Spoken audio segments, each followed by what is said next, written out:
ভিডিওটিতে ক্লিক করার জন্য আপনাদের সকলকে জানাই অসংখ্য ধন্যবাদ। অন্নপূর্ণা ভান্ডারের যে পোর্টাল সেটি কিন্তু চালু হয়ে গেল। আপনারা দেখতে পাচ্ছেন, আপনারা গুগলে গিয়ে লক্ষ্মীর ভান্ডার অথবা অন্নপূর্ণা ভান্ডার যাই লিখুন না কেন, এদিকে দেখতে পাচ্ছেন যে অন্নপূর্ণা ভান্ডার বলে যে ওয়েবসাইটটি রয়েছে, যেটি socialsecurity.wb.gov.in, এই ওয়েবসাইটে কিন্তু চলে আসবে এবং এটিতে ক্লিক করলে কিন্তু আপনারা দেখতে পাচ্ছেন পশ্চিমবঙ্গ সরকারের যে অন্নপূর্ণা ভান্ডারের পোর্টাল সেটি কিন্তু চলে এসেছে।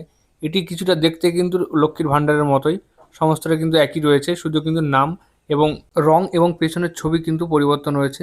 যাই হোক, এখানে একটি গুরুত্বপূর্ণ আপডেট কিন্তু উঠে এসেছে। গতকাল ক্যাবিনেট মিটিংয়ে অগ্নিমিত্র পল কিন্তু এমনটাই বলেছেন যে যেসব বেনিফিশিয়ারি আগে থেকে লক্ষ্মীর ভাণ্ডারে ছিল তাদের কিন্তু আর নতুন করে অ্যাপ্লাই করার প্রয়োজন নেই, তাদের সমস্ত ডাটাই কিন্তু এখানে চলে আসবে। এবার যেসব ক্যান্ডিডেটের এখন অবধি লক্ষ্মীর ভাণ্ডার নেই বা পেতেন না, তারা কিন্তু ডাইরেক্ট অন্নপূর্ণা ভান্ডারের জন্য এই পোর্টাল থেকে অ্যাপ্লাই করতে পারবেন। এই অন্নপূর্ণা ভান্ডারের নতুন যে ওয়েবসাইটটি, এটিতে গিয়ে ট্র্যাক অ্যাপ্লিকেশনে ক্লিক করলে দেখতে পাচ্ছেন আগের মতো কিন্তু অপশনগুলি আসছে। অ্যাপ্লিকেশন আইডি, মোবাইল নাম্বার, আধার নাম্বার, ব্যাঙ্ক অ্যাকাউন্ট, এগুলো দিয়ে কিন্তু সার্চ করে দেখতে পারতেন, কিন্তু এখন কিন্তু সেসব আসছে না। এই পোর্টালটির কিন্তু কাজ চলছে। যাই হোক, কাজ কিন্তু শেষ হয়ে গেলে কিন্তু আপনারা সমস্ত তথ্যই কিন্তু আবারও দেখতে পাবেন এখান থেকে, এবং এই কাজটিও কিন্তু খুব দ্রুততার সঙ্গে হচ্ছে, কেননা 1 জুন থেকে কিন্তু আপনাদের যে অন্নপূর্ণা ভান্ডারের টাকা সেটি কিন্তু ঢুকবে, এমনটাই কিন্তু ঘোষণা করা হয়েছে।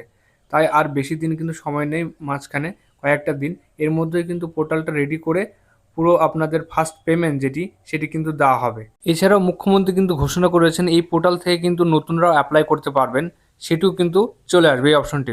এর সঙ্গে আরও একটি কথা বলে রাখি, যাদের কারেন্টলি যে এসআইআর হয়ে গেল, সেই এসআইআরে যাদের নাম বাদ পড়েছে তারা কিন্তু এই অন্নপূর্ণা ভান্ডারের টাকা পাবেন না, এমনটাই কিন্তু ঘোষণা করা হয়েছে।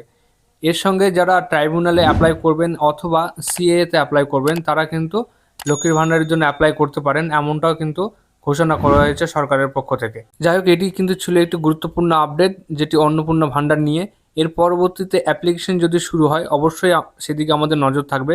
আপনারা আমাদের চ্যানেলটিকে সাবস্ক্রাইব করে বেল বাটনটিকে অন করে রাখবেন, যাতে পরবর্তী আপডেটগুলি আপনার কাছে সবার আগে পৌঁছে যায়, এবং স্টেপ বাই স্টেপ কীভাবে অ্যাপ্লিকেশন করবেন সেটিও কিন্তু দেখিয়ে দেওয়া হবে আমাদের চ্যানেলের মাধ্যমে।